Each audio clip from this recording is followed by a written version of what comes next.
ನಮಸ್ಕಾರ, ನಾನು ಶುಭಾ. ಮೊಟ್ಟೆ ಸ್ಪೂನು ಬಿಸಾಕ್ತಾ ಇದ್ದೀರಾ?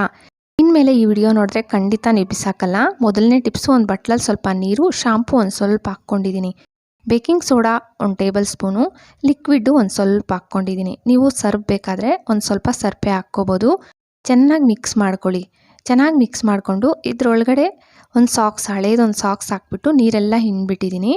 ಮತ್ತು ಬ್ರಷ್ಷು, ಬಟ್ಟೆ ಒಗೆಯೋಕ್ಕೆ ಬಳಸ್ತೀವಲ್ಲ, ಬ್ರಷ್ನ ಅದರೊಳಗಡೆಗೆ ಹಾಕ್ಬಿಟ್ಟು ಎರಡೂ ಸೈಡಿಂದ ಈ ಥರ ಮುಡ್ಚಿಬಿಡಿ ಸಾಕ್ಸ್ನು.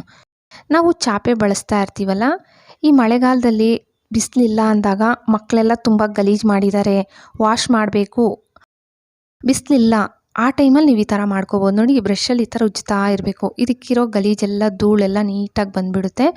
ಹಿಂಗೆ 2 ಟೈಮ್ಸ್ ಮಾಡ್ಕೋಬೇಕು. ಮತ್ತು ಕಿಟಕಿ ಓಪನ್ ಇಡಿ, ಫ್ಯಾನ್ ಹಾಕ್ಬಿಟ್ಟು ಚಾಪೆ ಎಲ್ಲ ಡ್ರೈ ಆಗಿಬಿಡುತ್ತೆ. ನೋಡಿ, ನಾನು 2 ಟೈಮ್ಸ್ ಮಾಡಿಕೊಂಡೆ. ಆ ಚಾಪೆಯಲ್ಲಿರೋ ಧೂಳು ಗಲೀಜೆಲ್ಲ ನೀಟಾಗಿ ಸಾಕ್ಸಿಗೆ ಬಂದುಬಿಟ್ಟಿದೆ. ಈ ಥರ ನೀವು ಯಾವಾಗಾದರೂ ಮಳೆ ಬಿದ್ದಾಗ ಮಾತ್ರ ಈ ಥರ ಟ್ರೈ ಮಾಡ್ಬೋದು ಅಂತ ತೋರಿಸಿದ್ದೀನಿ. ಟ್ರೈ ಮಾಡಿ ನೋಡಿ ಬೇಕಂದರೆ. ಟಿ ಶರ್ಟು ದೊಡ್ಡವ್ರದ್ದಾಗಲಿ ಇಲ್ಲ ಚಿಕ್ಕವ್ರದ್ದಾಗಲಿ ನೆಕ್ ತುಂಬ ಲೂಸ್ ಇದೆ ಅಂದರೆ ಹಾಕ್ಕೊಳ್ಳಲ್ವಲ್ಲ, ಚಾಕ್ ಪೀಸಲ್ಲಿ ನಾನು ಹೆಂಗೆ ಮಾರ್ಕ್ ಮಾಡ್ಕೊಂಡಿದ್ದೀನಿ ನೋಡಿ, ಸೇಮ್ ಹಂಗೆ ಮಾರ್ಕ್ ಮಾಡಿಕೊಂಡು ಸೂಜಿ ದಾರದಲ್ಲಿ ನಾನು ಹೆಂಗೆ ಹೊಲಿತಾ ಇದ್ದೀನಿ, ಎರಡೂ ಸೈಡ್ ಸೇಮ್ ನಾನು ಹೆಂಗೆ ಹೊಲಿತಾ ಇದ್ದೀನೋ ಹಂಗೆ ಸೇಮ್ ಹೊಲ್ಕೊಂಡು ಬರಬೇಕು. ಲಾಸ್ಟ್ವರೆಗೂ ಆ ನೆಕ್ ಮೇಲೆ ಇದೆಯಲ್ಲ ಅಲ್ಲಿವರೆಗೂ ಸೇಮ್ ನಾನು ಹೆಂಗೆ ಹೊಲಿತಾ ಇದ್ದೀನೋ ಹಂಗೆ ಹೊಲ್ಕೋಬೇಕು. ನೀವು ಕೂಡ ಹಿಂಗೆ ಹೊಲ್ದು ಬಿಡಬೇಕು. ಹೊಲ್ದುಬಿಟ್ಟು ಮತ್ತು ದಾರಾನು ಲಾಸ್ಟ್ ಹೊಲ್ದಿದ್ದಾದಮೇಲೆ ಎಳಿತಾ ಇದ್ದೀನಲ್ಲ, ಸೇಮ್ ಹಿಂಗೆ ಎಳೆದ್ಬಿಟ್ರೆ ಇದು ಒಳಗಡೆ ಹೊರಟೋಗ್ಬಿಡುತ್ತೆ ಅಷ್ಟು ಭಾಗ. ಆವಾಗ ನೆಕ್ಕು ಲೂಸಾಗಿದೆ ಅನಿಸಲ್ಲ. ಮತ್ತು ಮೇಲೆ ಗಂಟಾಕ್ಬಿಡಿ. ಮೇಲೆ ಗಂಟಾಕ್ಬಿಟ್ಟು ನಾನು ಅದು ನೋಡೋಕ್ಕೆ ಚೆನ್ನಾಗಿ ಕಾಣಿಸ್ಲಿ ಅಂತ ಹಳೇ ಶರ್ಟ್ಸ್ ಎಲ್ಲ ಇರುತ್ತಲ್ಲ, ಅವು ತುಂಬ ಹಳೇದಾದಾಗ ಅದೋದಾಗ ನಾವೇನು ಮಾಡ್ತೀವಿ, ಬಿಸಾಕ್ಬಿಡ್ತೀವಿ. ಆ ಟೈಮಲ್ಲಿ ನಾನು ಬಟನ್ಸ್ ಎಲ್ಲ ತೆಗ್ದಿಡ್ತೀನಿ. ಮತ್ತು ಯಾವಾಗಲಾದರೂ ಈ ಥರ ಯೂಸ್ ಮಾಡ್ಕೋಬೋದಂತ ಒಂದು 2 ಬಟನ್ ಹೊಲ್ದಿದ್ದೀನಿ ನೋಡಿ. ಇವಾಗ ನೋಡೋಕ್ಕೂ ಚೆನ್ನಾಗಿರುತ್ತೆ, ಲೂಸಾಗಿ ಅನಿಸಲ್ಲ. ಟ್ರೈ ಮಾಡಿ ನೋಡಿ. ನಾವು ಮೊಟ್ಟೆನೋ ಬಳಸ್ಕೊತೀವಿ, ಆದರೆ ಮೇಲೆ ಚಿಪ್ಪಿರುತ್ತಲ್ಲ, ಇದನ್ನ ಬಿಸಾಕ್ತಿರ್ತೀರಲ್ಲ, ನೀವು ಚೆನ್ನಾಗಿ ವಾಶ್ ಮಾಡಿಬಿಟ್ಟು ಇದನ್ನು ಬಿಸಿಲಲ್ಲಿ ಒಣಗಿಸ್ಬಿಟ್ಟು ಈ ಥರ ಪೌಡ್ರ್ ಮಾಡ್ಕೋಬೇಕು. ಮತ್ತು ಈ ಬಾಕ್ಸಲ್ಲಿ ಸ್ಟೋರ್ ಮಾಡಬೇಕು ಈ ಪೌಡ್ರನ್ನು. ಒಂದು ಸ್ವಲ್ಪ ಹಾಕ್ಕೊಂಡಿದ್ದೀನಿ ನೋಡಿ, ಒಂದು ಕಪ್ಗೆ. ಮತ್ತು ಜೇನುತುಪ್ಪ ಒಂದು ಸ್ವಲ್ಪ ಹಾಕ್ಕೊಂಡು ಚೆನ್ನಾಗಿ ಮಿಕ್ಸ್ ಮಾಡ್ಕೊಳ್ಳಿ. ನಿಮ್ಮ ಮುಖನೂ ಫಸ್ಟು ವಾಶ್ ಮಾಡ್ಕೊಬಿಡಿ. ಮತ್ತು ಇದನ್ನ ಅಪ್ಲೈ ಮಾಡ್ಕೋಬೇಕು. ಅಪ್ಲೈ ಮಾಡಿ ಒಂದು 15 ನಿಮಿಷ ಹಂಗೆ ಬಿಟ್ಟರೆ ಡ್ರೈ ಆಗಿಬಿಡುತ್ತೆ.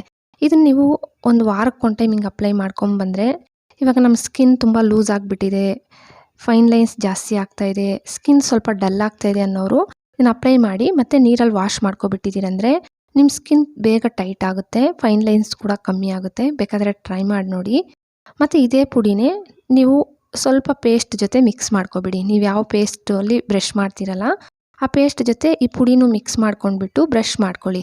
ಹಿಂಗೆ ಬ್ರಷ್ ಮಾಡ್ಕೊಳ್ಳೋದ್ರಿಂದ ನಿಮ್ಮ ಹಲ್ಲುಗಳು ತುಂಬ ಎಲ್ಲೋ ಇದೆ, ಚೆನ್ನಾಗಿ ಕಾಣಿಸ್ತಾ ಇಲ್ಲ ಅನ್ನೋರು ಒಂದು ಸತಿ ಇದನ್ನು ಅಷ್ಟೇ ನೀವು ದಿನ ಮಾಡಬಾರ್ದು, ವಾರಕ್ಕೆ ಹಂಗೆ ಒಂದು ಸತಿ ಮಾಡ್ಕೊಂಡು ಬಂದರೆ ತುಂಬ ಚೆನ್ನಾಗಿರುತ್ತೆ ನಿಮ್ಮ ಹಲ್ಲುಗಳು. ಒಂದು ಬಟ್ಲಲ್ಲಿ ನೀರು ತಗೊಂಡು ಟೀ ಪುಡಿ 1 ಟೇಬಲ್ ಸ್ಪೂನ್, ಯಾವುದೇ ಟೀ ಪುಡಿ ಆಗಲಿ ನಿಮ್ಮ ಮನೇಲಿ ಬಳಸ್ತೀರಲ್ಲ ಆ ಟೀ ಪುಡಿ 1 ಟೇಬಲ್ ಸ್ಪೂನು, ಆ ಪುಡಿನೂ 1 ಟೇಬಲ್ ಸ್ಪೂನ್ ಸೇರಿಸ್ಬಿಟ್ಟು ನಾನು ಗ್ಯಾಸ್ ಮೇಲೆ ಇಟ್ಟು ಚೆನ್ನಾಗಿ ಬಿಸಿ ಮಾಡ್ಕೊಂಬಂದಿದ್ದೀನಿ. ನೋಡಿ, ಒಂದೊಳ್ಳೆ ಕಲರ್ ಬಂದಿದೆ. ಪೂರ್ತಿ ತಣ್ಣಗಾದ್ಮೇಲೆ ನೀವು ಸ್ಟ್ರೈನರಲ್ಲಿ ಸೋದಿಸ್ಬೇಕು. ಪೂರ್ತಿ ತಣ್ಣಗಾಗಿರಬೇಕು. ನಂದು ತಣ್ಣಗಾಗಿತ್ತು. ಮತ್ತು ನೀವು ಯಾವ ಶಾಂಪೂ ಬಳಸ್ತೀರೋ, ನಾನು ಕ್ಲಿನಿಕ್ ಪ್ಲಸ್ ಬಳಸೋದು, ನೀವು ನಿಮ್ಮ ಹೇರ್ಸ್ಗೆ ನೀವು ಯಾವ ಶಾಂಪೂ ಬಳಸ್ತೀರೋ ಅಷ್ಟು ಶಾಂಪೂನ ಅದರೊಳಗಡೆ ಹಾಕ್ಬಿಡ್ಬೇಕು. ನನಗೊಂದು ಪ್ಯಾಕೆಟ್ ಆದರೆ ಸಾಕು. ನಿಮ್ಗೆ ಇನ್ನೂ ಜಾಸ್ತಿ ಬೇಕಂದರೆ ಇನ್ನೂ ಸ್ವಲ್ಪ ಹಾಕ್ಕೋಬೋದು. ಎಲ್ಲ ಶಾಂಪೂ ಹಾಕಿದ್ಮೇಲೆ ಚೆನ್ನಾಗಿ ಮಿಕ್ಸ್ ಮಾಡಿ. ನೀವು ಡೈಲಿ ಹಂಗೆ ಡೈರೆಕ್ಟಾಗಿ ಶಾಂಪೂ ಬಳಸ್ತೀರಲ್ಲ, ಅದ್ರ ಬದಲು ಒಂದು ಸತಿ ಈ ಥರ ಟ್ರೈ ಮಾಡಿ ನೋಡಿ.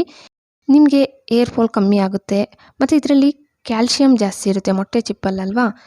ಇದು ನಾವು ಇದರಲ್ಲಿ ಹೇರ್ ವಾಶ್ ಮಾಡೋದ್ರಿಂದ ನಮಗೆ ಬಿಳಿ ಕೂದಲು, ಇವಾಗ ಚಿಕ್ಕ ವಯಸ್ಸಿಗೆ ಬಿಳಿ ಕೂದಲು ಬರ್ತಾ ಇರುತ್ತಲ್ಲ, ಅವ್ರು ಈ ಥರ ಮಾಡೋದ್ರಿಂದ ಬೇಗ ಬಿಳಿ ಕೂದಲು ಬರಲ್ಲ. ಆ ಬೆಳ್ಳಗಾಗಿರೋ ಕೂದಲು ಕೂಡ ಕಪ್ಪಗಾಗುತ್ತೆ. ಮತ್ತು ತುಂಬ ಒಂಥರ ಸ್ಮೂತಿಯಾಗಿ ಸಿಲ್ಕಿ ಥರ ಇರುತ್ತೆ ಹೇರ್ಸ್ ಕೂಡ. ಒಂದು ಸತಿ ಟ್ರೈ ಮಾಡಿ ನೋಡಿ, ನಾನು ಹೇಳೋದೇ ಅಲ್ಲ. ನಾವು ಪಾಟ್ಗಳಲ್ಲಿ ಗಿಡಗಳಿಟ್ಬಿಟ್ಟಿರ್ತೀವಿ, ಆ ಗಿಡಗಳು ಚೆನ್ನಾಗಿ ಬೆಳೀತಾನೆ ಇಲ್ಲ, ಹೂ ಗಿಡಗಳು ಅಷ್ಟೇ ಹೂ ಬಿಡ್ತಾನೆ ಇಲ್ಲ, ನಮ್ಮ ಗಿಡಗಳು ಚೆನ್ನಾಗಿಲ್ಲ ಅನ್ನೋರು ವಾರಕ್ಕೆ 1 ಟೈಮು ನೀವು ಮೊಟ್ಟೆ ಚಿಪ್ಪನ್ನು ಬಿಸಾಕೋ ಬದಲು ನೋಡಿ ಈ ಥರ ಪುಡಿ ಮಾಡಿ ಒಂದು ಬಾಕ್ಸಲ್ಲಿ ಸ್ಟೋರ್ ಮಾಡಿದ್ದೀರಿ ಅಂದರೆ ಎಷ್ಟು ಉಪಯೋಗಗಳಿದಾವೋ. ನಾನು ಗಿಡಗಳಿಗೆ ವಾರಕ್ಕೆ 1 ಟೈಮ್ ಸೇರಿಸಿ ಮತ್ತೆ ನೀರು ಹಾಕ್ತೀನಿ. ಗಿಡಗಳು ಕೂಡ ತುಂಬ ಚೆನ್ನಾಗಿ ಬೆಳೆಯುತ್ತೆ. ಬೇಕಾದರೆ ಟ್ರೈ ಮಾಡಿ ನೋಡಿ. ಬೆಳ್ಳುಳ್ಳಿ ಬಿಡಿಸೋದೇ ಕಷ್ಟ ಅಂದ್ಕೊಳ್ಳೋರು ಮೊದಲು ಬಿಡಿಸ್ಕೊಬಿಡ್ಬೇಕು ಬೆಳ್ಳುಳ್ಳಿನೂ. ನೋಡಿ, ಬಿಡಿಯಾಗಿ ಬಿಡಿಸ್ಕೊಬಿಟ್ಟು, ಇವಾಗ ನಾವು ಉಗುರಲ್ಲಿ ಬಿಡಿಸೋದು ಸ್ವಲ್ಪ ಲೇಟ್ ಆಗುತ್ತಲ್ವಾ, ಒಂದೊಂದೇ ಬಿಡಿಸ್ಕೊಂಡಿರಬೇಕು. ಒಂದೊಂದು ಟೈಮ್ ಉಗುರಿಲ್ಲ ಅಂದರೆ ಬಿಡಿಸೋದೇ ಕಷ್ಟ ಅನಿಸ್ಬಿಡುತ್ತೆ. ಬೆಳ್ಳುಳ್ಳಿನೂ ನೀವು ಕೊಬ್ಬರಿ ತುರಿತೀರಲ್ಲ, ಈ ಥರ ಪ್ಲೇಟ್ ತಗೊಂಡು ಅದ್ರ ಮೇಲೆ ಸ್ವಲ್ಪ ಹಿಂಗಂದರೆ ಸಾಕು ನೋಡಿ, ಅದ್ಮೇಲೆ ಸಿಪ್ಪು ಓಪನ್ ಆಗಿಬಿಡುತ್ತೆ. ತುಂಬ ಸುಲಭವಾಗಿ ನೀವು ಬಿಡಿಸ್ಕೊಬಿಡ್ಬೋದು ಹಿಂಗೆ ಮಾಡೋದ್ರಿಂದ. ನೋಡಿದ್ರಲ್ಲ, ಹಂಗೆ ಎಲ್ಲ ಬೆಳ್ಳುಳ್ಳಿನೂ ನೀವು ಎಷ್ಟು ಬೇಗ ಬೇಗ ಬಿಡಿಸ್ಕೋಬೋದು. ಅಂದರೆ ಉಗುರಿಲ್ಲ, ನಮಗೆ ಬಿಡ್ಸೋಕ್ಕೆ ಕಷ್ಟ ಅನ್ಕೊತೀರಲ್ಲ, ಅವರು ಇದನ್ನು ಖಂಡಿತ ಟ್ರೈ ಮಾಡಿ ನೋಡಿ, ಬೇಗ ಆಗುತ್ತೆ. ನಾನು ಹೇಳೋದೇ ಎಲ್ಲ ನೀವು ಟ್ರೈ ಮಾಡಿ, ಮತ್ತೆ ಬಂದೆ ನನಗೆ ಕಾಮೆಂಟ್ ಹಾಕೋದಂತೂ ಮರಿಬೇಡಿ. ನಾನೊಂದಷ್ಟು ಬೆಳ್ಳುಳ್ಳಿ ಬಿಡಿಸ್ಕೊಂಡಿದ್ದೀನಿ ನೋಡಿ. ನಾನು ತೋರಿಸಿರೋ ಟಿಪ್ಸು ನಿಮ್ಗೆ ಇಷ್ಟ ಆಗಿದೆ ಅನ್ಕೊತೀನಿ. ಪ್ಲೀಸ್ ವಿಡಿಯೋ ಇಷ್ಟ ಆದರೆ ಅಂತೂ ಒಂದು ಲೈಕ್ ಕೊಡೋದು ಮರಿಬೇಡಿ. ಹಾಗೆ ಸಬ್ಸ್ಕ್ರೈಬ್ ಮಾಡಿಕೊಂಡು ನಿಮ್ಮ ಫ್ಯಾಮ್ಲಿ ಫ್ರೆಂಡ್ಸ್ಗೆ ಶೇರ್ ಮಾಡೋದಂತೂ ಮರಿಲೇಬೇಡಿ. Thank you friends.